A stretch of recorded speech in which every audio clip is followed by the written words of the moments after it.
The polished marble floor of the grand imperial ballroom shone under 1,000 tiny lights, reflecting the glittering gowns and the sharp lines of dark suits. It was the annual gala of Ethelgerd Technologies, a night where the air itself smelled of expensive perfume, fine wine, and ambition. Waiters wove through the crowd with silver trays, and the low hum of 100 conversations filled the space talk of quarterly gains. Market disruptions and carefully chosen compliments dot in a quiet corner. Near a potted fiddle-leaf fig that was almost as tall as he was, a young man stood trying to become one with the wallpaper. He was in his late 20s, with kind eyes that usually stayed fixed on a computer screen. His suit, while neat, had a certain cautiousness to it, as if it wasn't quite comfortable being in such a grand room. He was a junior data analyst, and his name was Leo. For the past 3 years, his world had been one of spreadsheets, code, and the soft glow of his monitor in a cubicle on the 14th floor. This gala was not his world. He held a glass of sparkling water, the bubbles long gone flat, and listened to the symphony of success happening around him dot across the room. Commanding attention like a planet with its own gravity was the CEO. He was a man in his 50s with a booming laugh and a knack for making everyone feel like they were part of his grand story. He moved through the crowd, clapping shoulders, telling anecdotes, his voice a familiar instrument of charm and authority. He loved these events, loved the energy, the performance of it all. The evening was flowing perfectly, but the CEO, a man who believed in unforgettable moments, felt it needed a crescendo. His eyes scanned the room and landed on the grand piano sitting on a small, spotlighted stage. It was a beautiful, glossy black instrument, mostly ignored, a piece of decor. An idea, playful and dramatic, sparked in his mind. He glided towards the stage, and a few people near him quieted down, sensing a shift. He tapped his fork lightly against his glass. Ting, ting. The conversations dimmed, and all eyes turned towards him. Ladies and gentlemen, colleagues and friends. He began, his voice warm and amplified by the room's acoustics. We've eaten the delicious food. We've congratulated ourselves on a stellar year, which we absolutely deserve. A wave of agreeable laughter rippled through the crowd. But I feel we're missing a little soul, a little music. He gestured flamboyantly towards the piano. Now, I know we're a company of brilliant coders, savvy salespeople, and logistical wizards. But surely, among such genius, there must be other talents hidden away. Who among you can bring this beautiful beast to life? He smiled, expecting a confident marketing director, or perhaps his own effusive head of communications to step forward. But a beat of silence passed. Then another. People glanced at each other, smiling nervously. Some took sudden, deep interest in their drinks. No one moved. The piano sat there, large and silent, the challenge hanging in the air. The CEO's smile didn't falter. It simply gained a mischievous edge. He loved a good game. His gaze swept over the sea of faces, looking for a willing participant, or perhaps an interesting one. And that's when he saw him.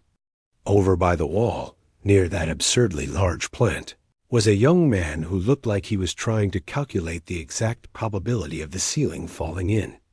He was adjusting his name tag, his focus entirely on that small rectangular piece of plastic, as if it were the most important object in the room. It was perfect. Here was someone who embodied the quiet, unseen workforce, the gears that made the machine run. It would be a fun, harmless bit of theater to gently nudge him into the spotlight. The CEO pointed a single commanding finger directly at the young man. You! He boomed, his voice filled with playful command. Leo's head snapped up. For a terrifying second, he thought the CEO might be pointing at someone behind him. He glanced back, but there was only the wall and the leafy plant. He looked back at the CEO, and the man's finger was still aimed right at him. A hot wave of panic flushed from his chest to his face. Every single eye in the ballroom followed the CEO's pointing finger and landed on Leo. He felt the weight of those stares like a physical pressure. "Don't be shy.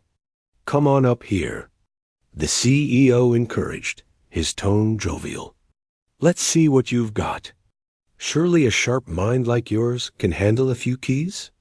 A few people chuckled, the sound kind but expectant. Leo's feet felt rooted to the spot.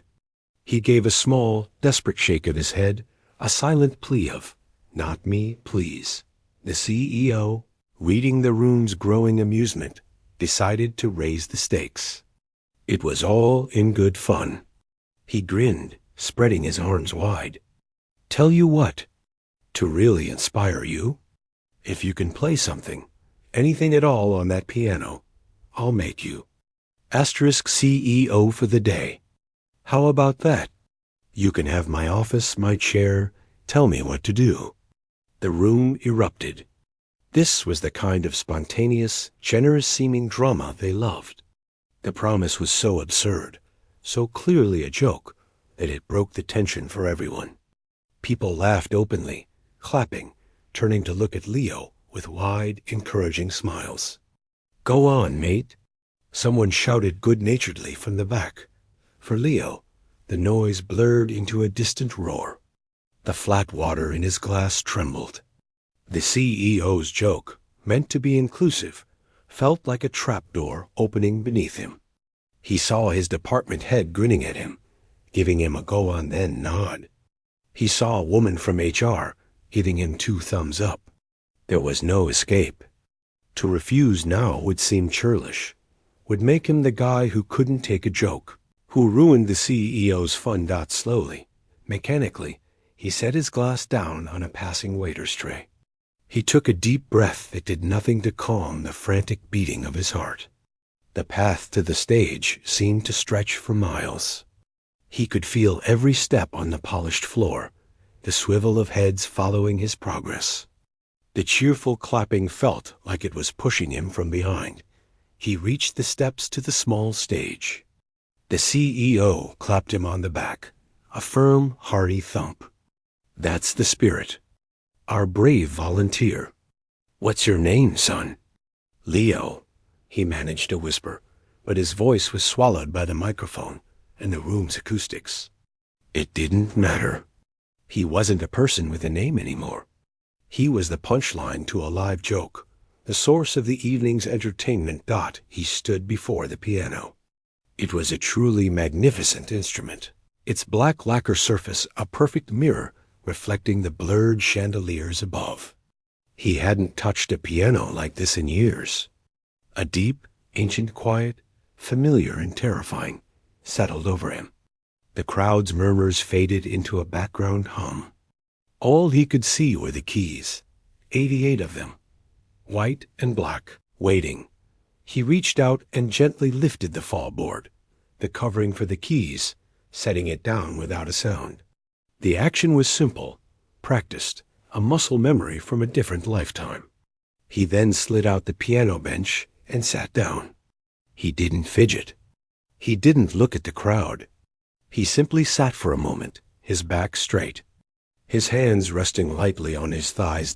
This small, quiet sequence of actions, the deliberate lifting of the cover, the precise adjustment of the bench, the subtle posture, was so different from the nervous, fumbling performance everyone expected. The amused chatter in the room dipped slightly. The CEO, standing to the side, tilted his head, his playful smile softening into something more curious. Leo looked at his hands. They were the hands of a coder now, but their shape, their memory, belonged to another world. He lifted them and placed them softly on the cool ivory of the keys. The contact sent a silent jolt through him. He closed his eyes for just a second, blocking out the ballroom, the lights, the expectant faces. He took one more breath, deep and slow. And then he began to play. The first few notes were not a melody, but a series of deep, resonant chords, low and questioning in the piano's bass register. They were solemn, complex, full of a weight that had no place in a cocktail party. They hung in the air, heavy and rich, cutting through the last remnants of conversation like a knife through silk. The room, which had been holding its breath for a simple tune, went utterly, completely still. The sound that came from the piano was not what anyone expected. It wasn't cheerful or simple. It wasn't a pop song or a familiar jingle. From the very first notes, it was clear this was something else entirely. The deep, solemn chords that opened were like a door swinging open to a different world, one far removed from the glittering ballroom. The young man at the piano, Leo, seemed to change. The nervous hunch in his shoulders melted away. His back straightened into a posture of focused control. His head, which had been bowed, was now lifted just slightly, his eyes fixed on some invisible point in the distance, beyond the wall, beyond the building itself. His hands, which had looked so ordinary moments before, moved with a certainty that was shocking. They weren't tentative. They knew every key, every secret of the instrument. The music unfolded slowly at first, a haunting, beautiful melody emerging from those initial chords. It was Chopin's Ballade No. To most in the room, the name meant nothing, but the emotion it carried was unmistakable. It was a story told in sound full of longing, bursts of fierce passion, and deep, aching sadness. It was not background music. It demanded to be heard. The CEO, who had been standing with his arms crossed, a smile still playing on his lips, felt his own expression freeze. The playful glint in his eye faded, replaced by a look of pure, unguarded surprise. His head tilted. He was a man who understood performance, who knew what real skill looked like, and this was not a party trick. This was mastery. He uncrossed his arms and let his hands fall to his sides, his full attention locked on the young man he had just plucked from the crowd dot around the room. All the little sounds of a party died. The clink of glasses stopped. The whispers ceased. A waiter holding a tray of empty flutes stood statue still, afraid to move. People were not just listening. They were caught, pulled into the current of the music. A woman in a sequined dress had her hand resting over her heart, her earlier smile gone, her eyes glistening. A group of young associates from the tech division stared, their mouths slightly agape, one of them slowly shaking his head in disbelief. For the department head who had nudged Leo forward, the feeling was a strange mix of pride and profound confusion. He knew this employee. He knew his clean code, his quiet diligence in meetings, his reliable, unflashy reports. This person at the piano was a stranger. The music was speaking a language of deep feeling the analyst had never shown at work. Who was he? Leo heard none of this.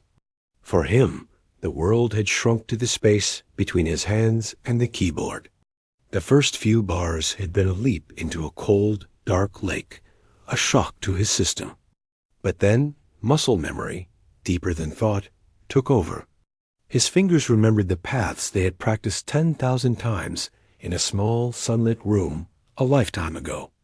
The fear of the crowd burned away, replaced by the fierce concentration of the music itself. He felt the rise and fall of the phrases, the thunderous left-hand passages, the delicate, heartbreaking right-hand melodies.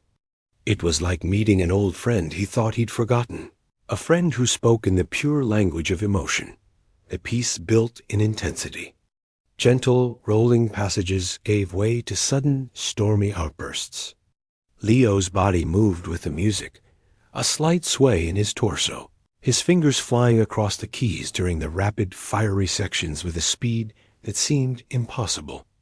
The piano was no longer a piece of furniture. Under his hands, it was a living thing, roaring and whispering.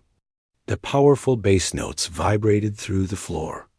The high, crystalline notes shimmered in the air, no one dared to move.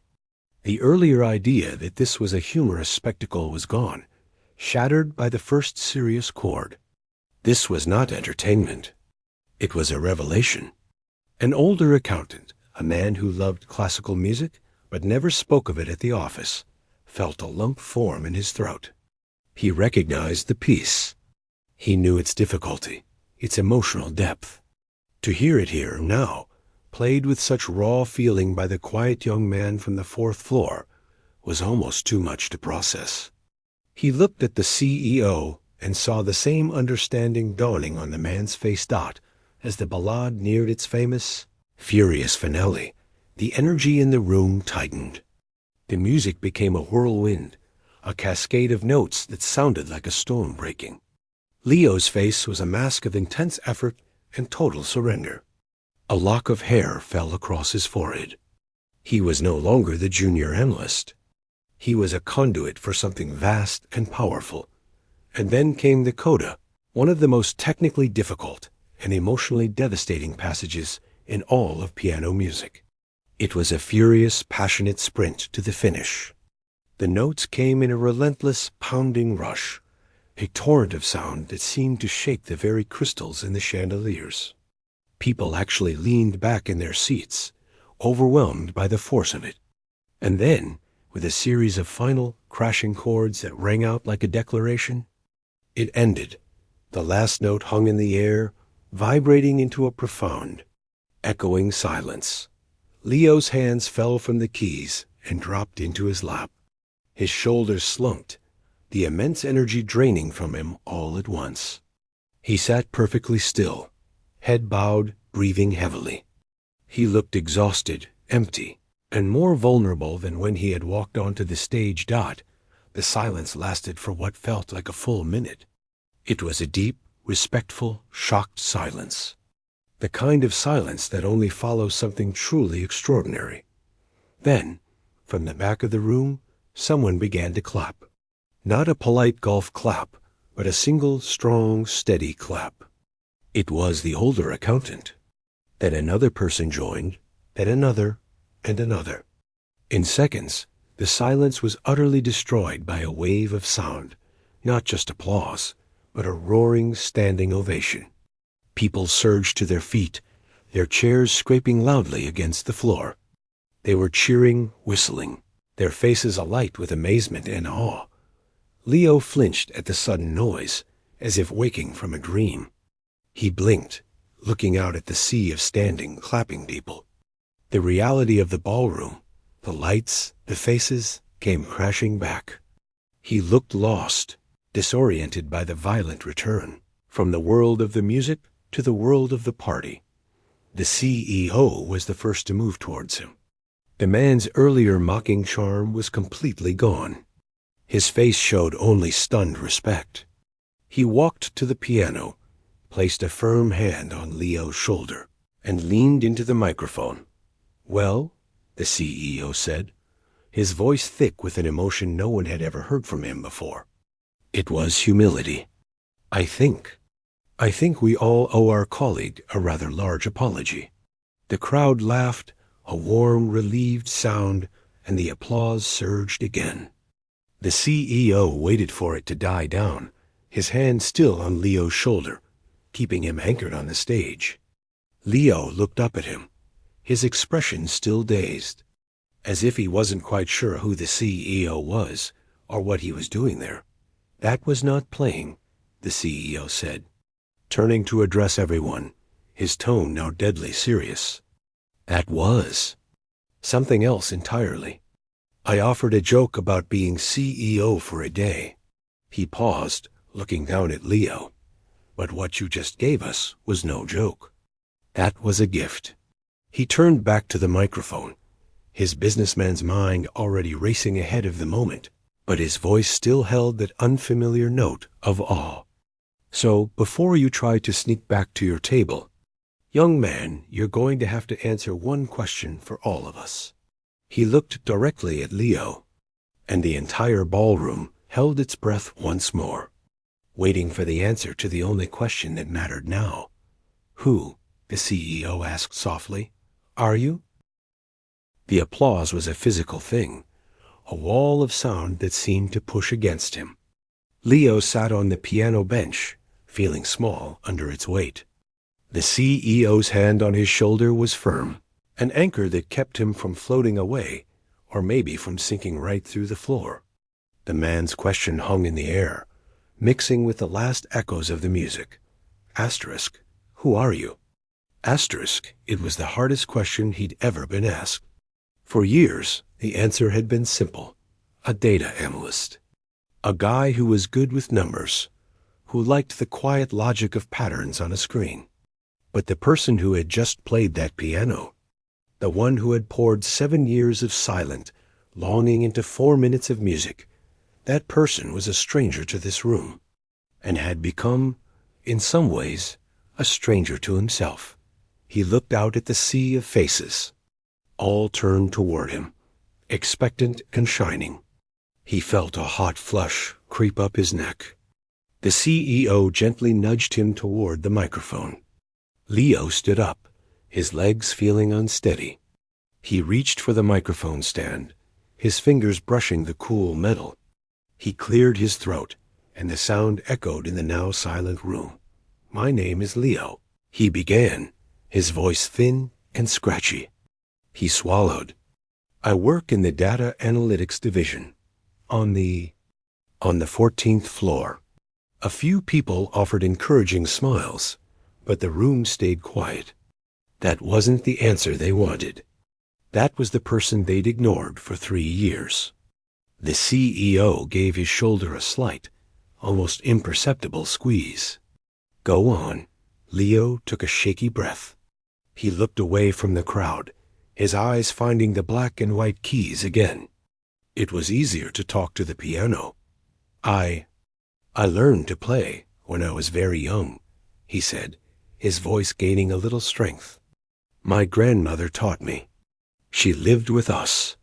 Our apartment was small, and the piano was the biggest thing in it. It was always there." A faint, fleeting smile touched his lips for a second, then vanished. "It wasn't just an instrument. It was the furniture you talked to, the place where things made sense." He paused, gathering the memories like scattered pages. "By the time I was a teenager, it was all I wanted to do. I practiced 4, 5, 6 hours a day. I got into a conservatory, a very good one." He said the name, and a murmur of recognition went through the older crowd. It was a name synonymous with musical genius. The CEO's eyebrows went up. He had heard of it. It was the kind of place that produced world-renowned soloists, not junior analysts in his tech firm.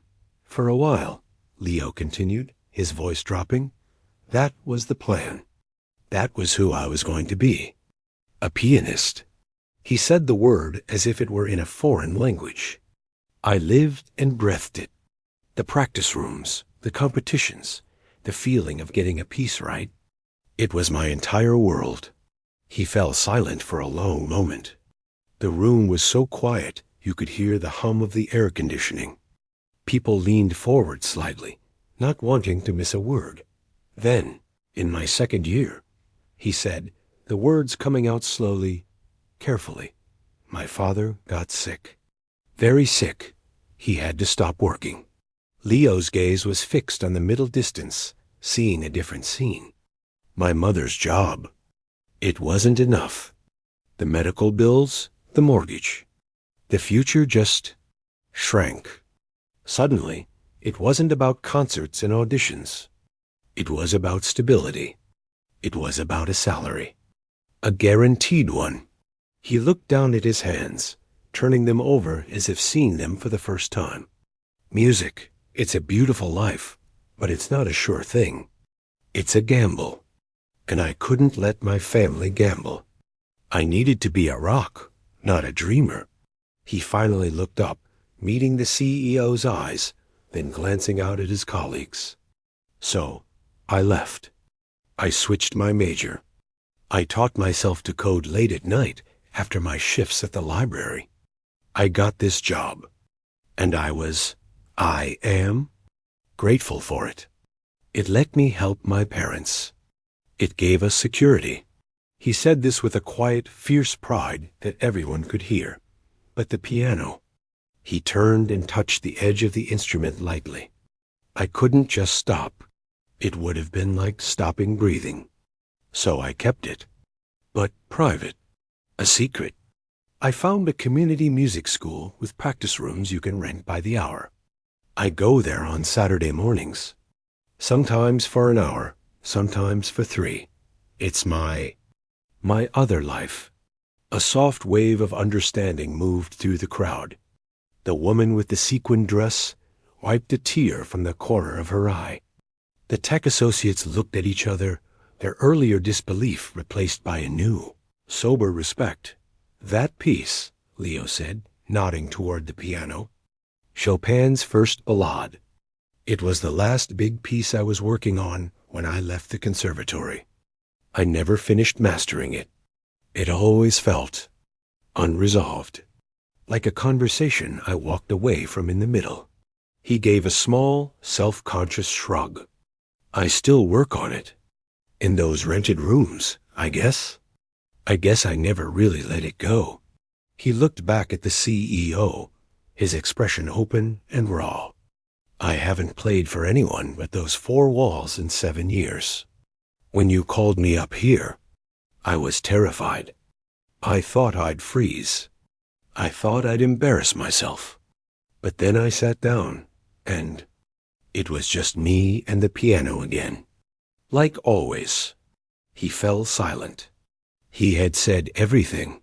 He felt completely drained, more exposed than if he'd been standing there without his suit. The CEO didn't speak right away.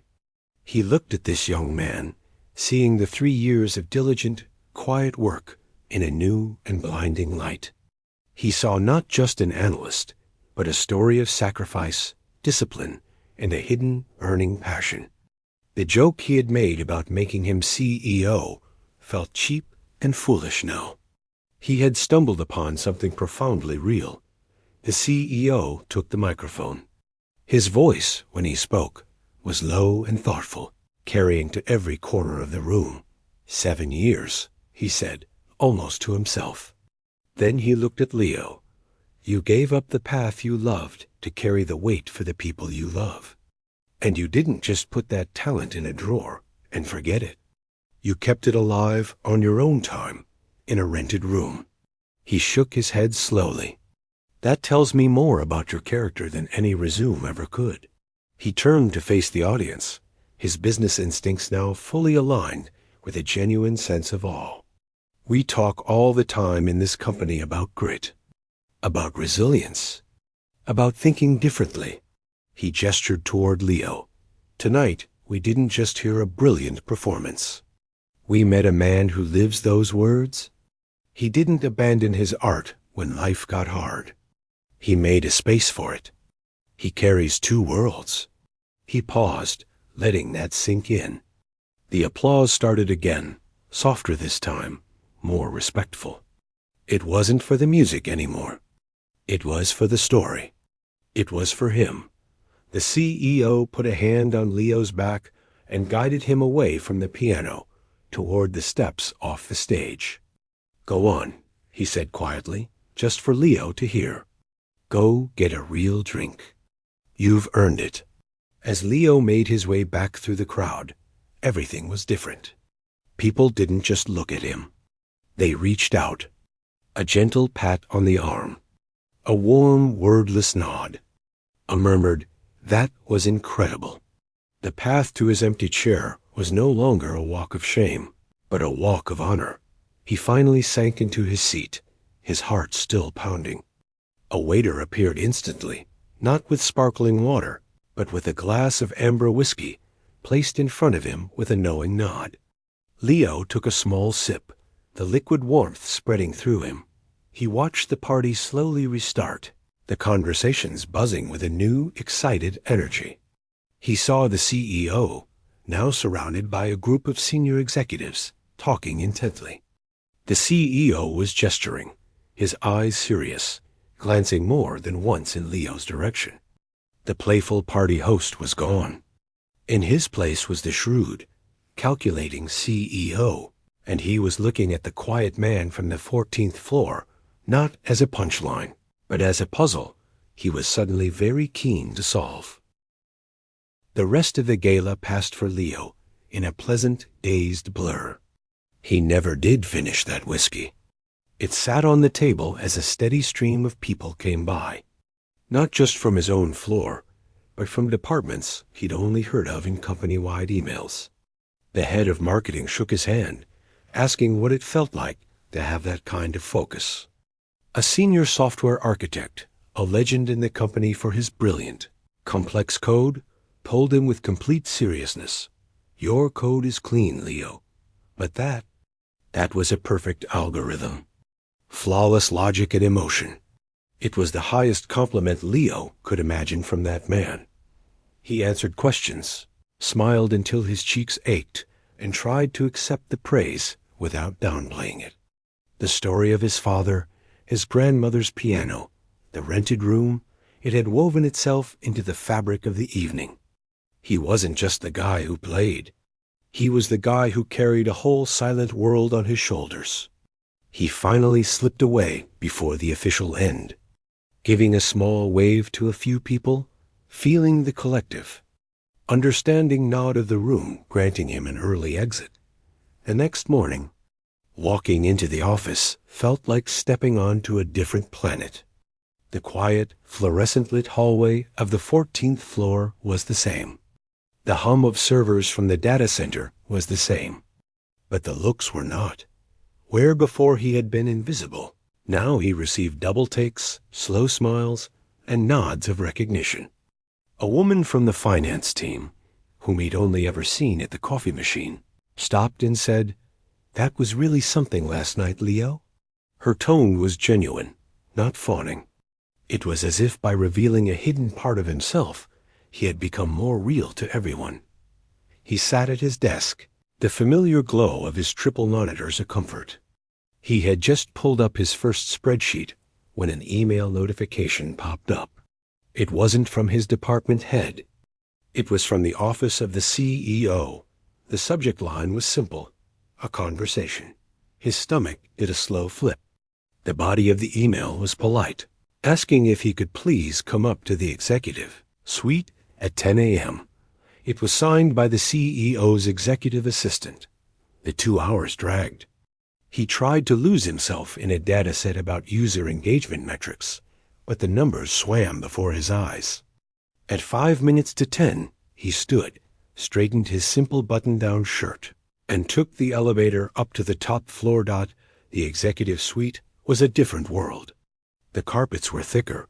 The light was natural from huge windows showing the city skyline, and the air smelled like lemon and polished wood.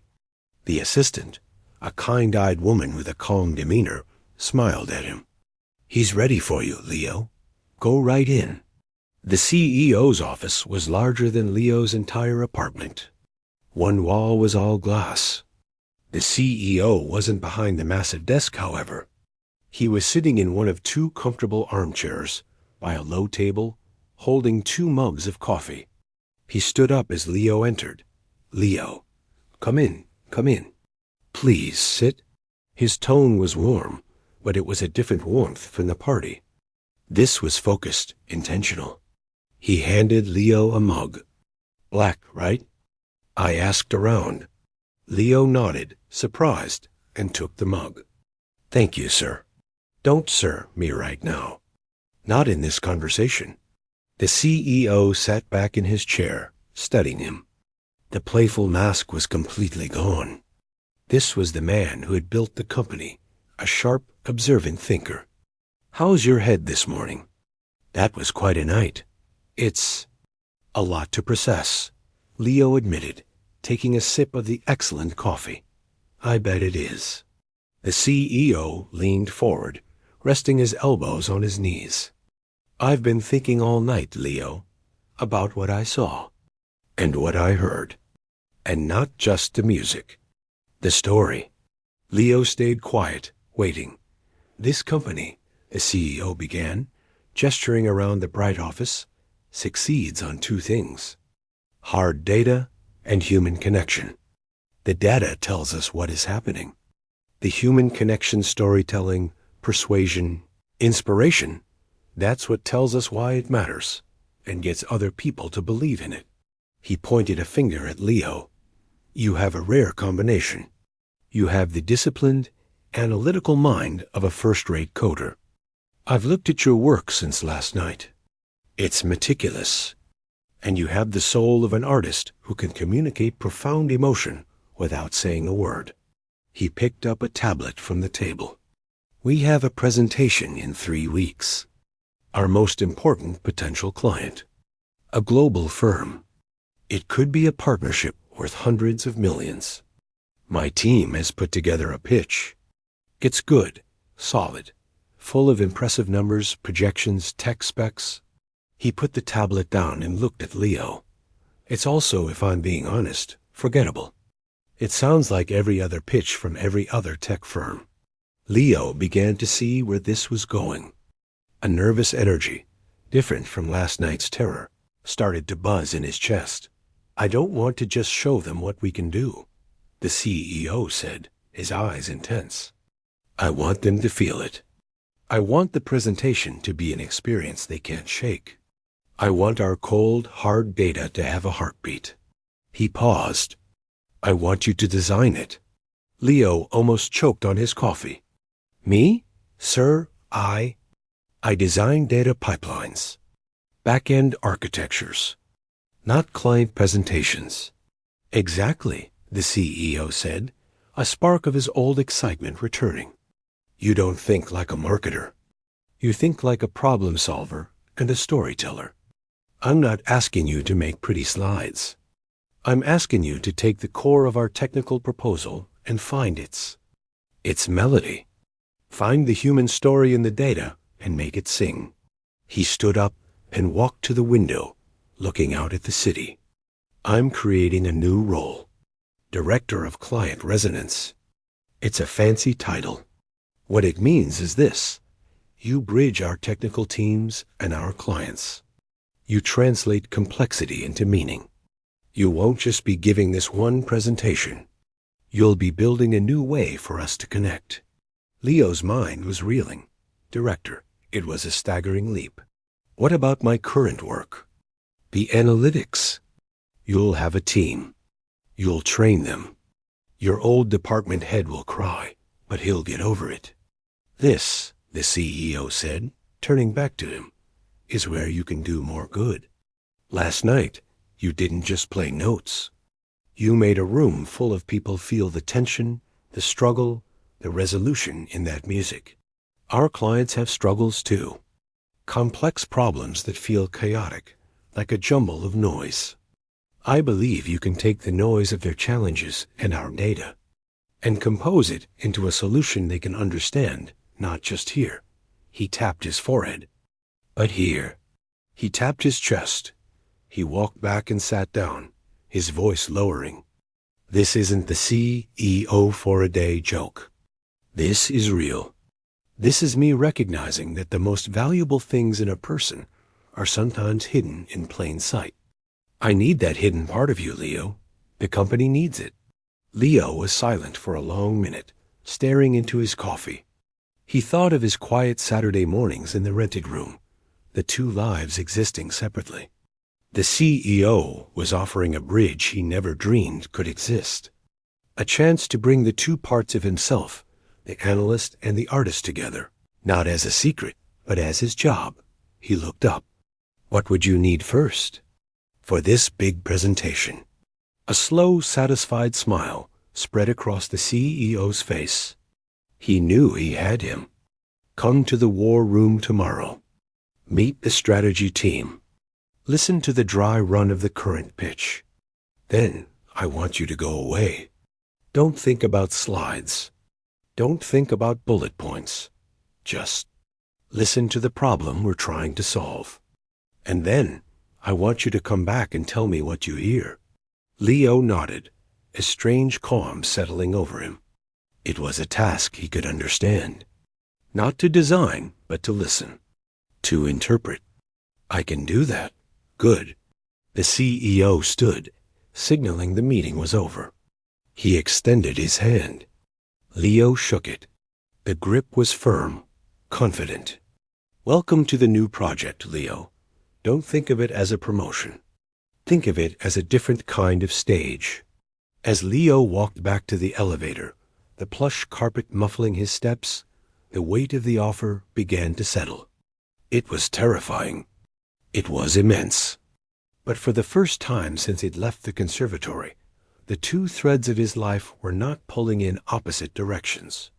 They were being woven together, and he had no idea what the pattern would be. He only knew he had to try.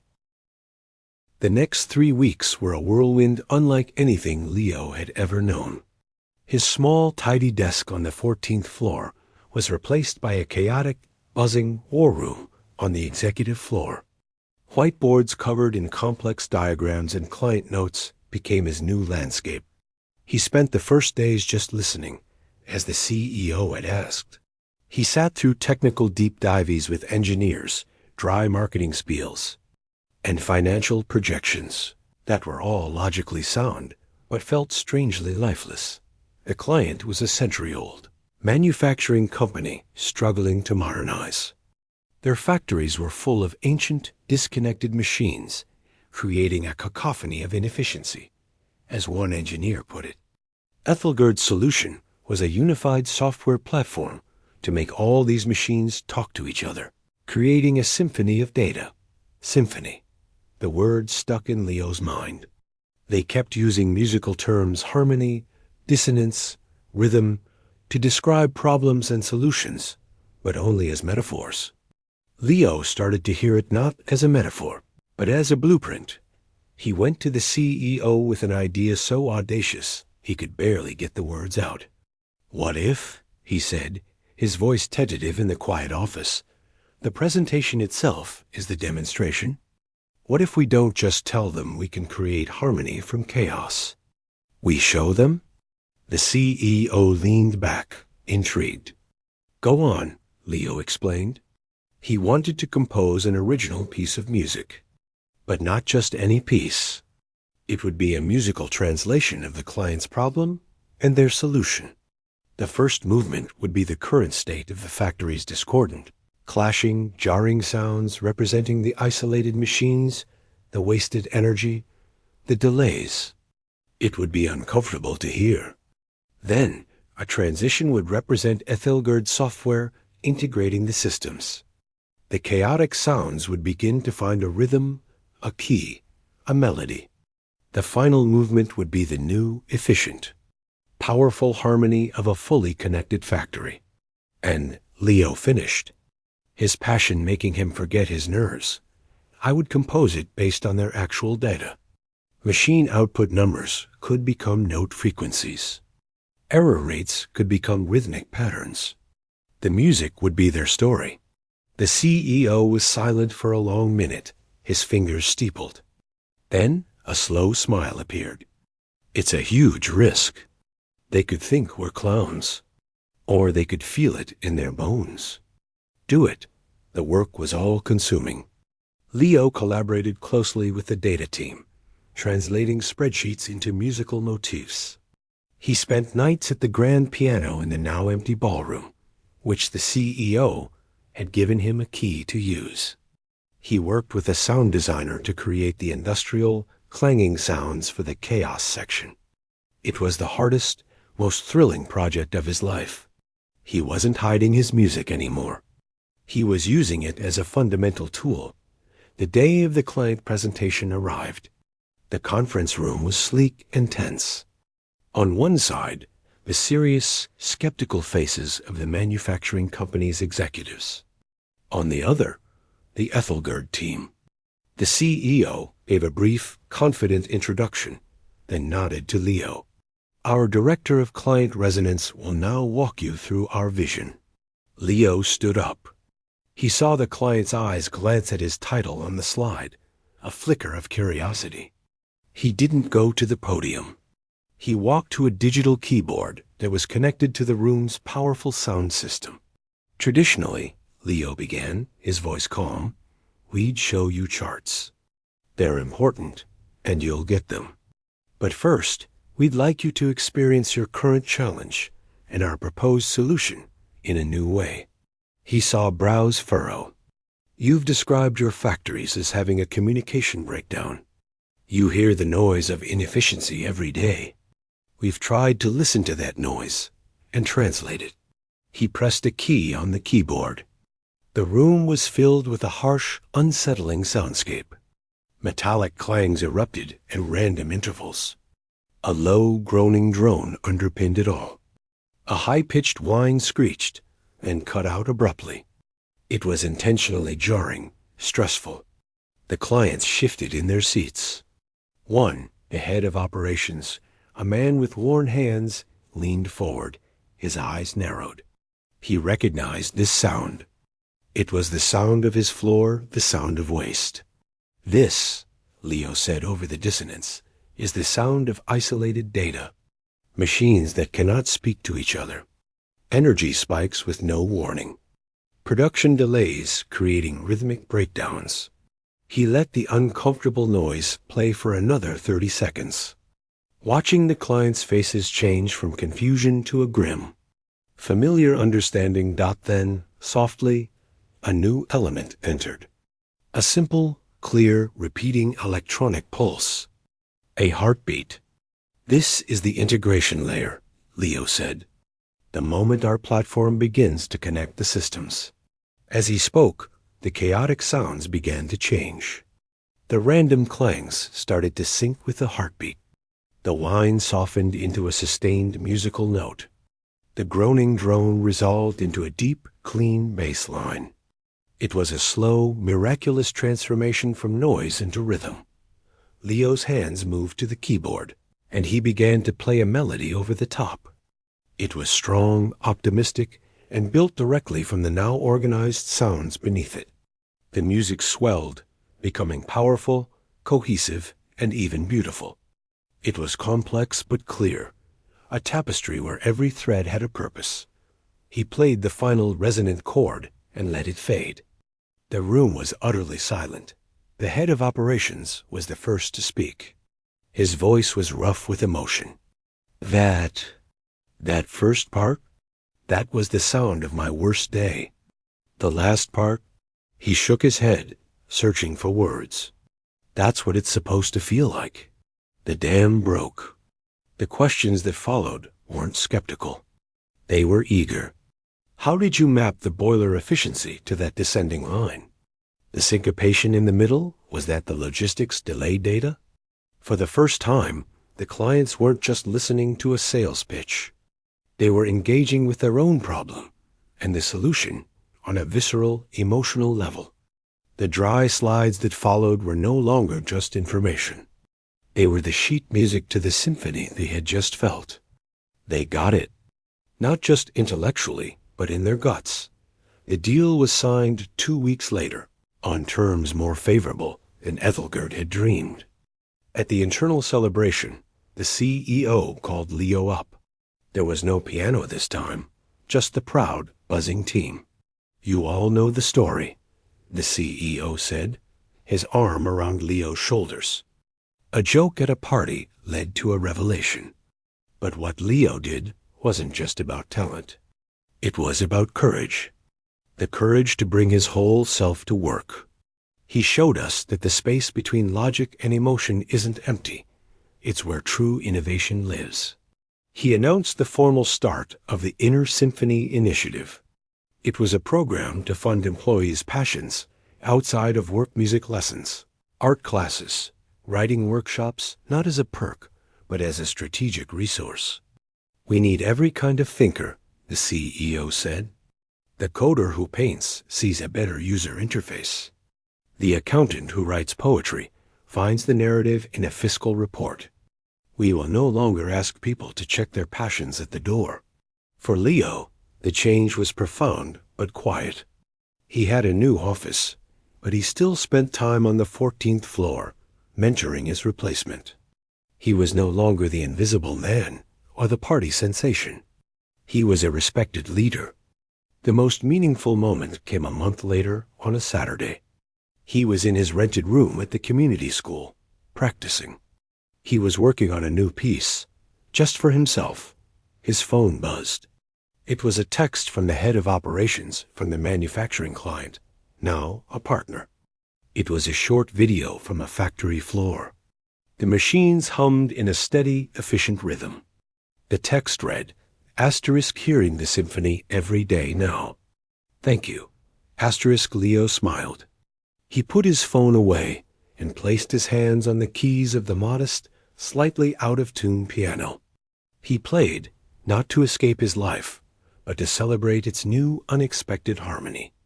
The two worlds were one now, and the music at last was his own.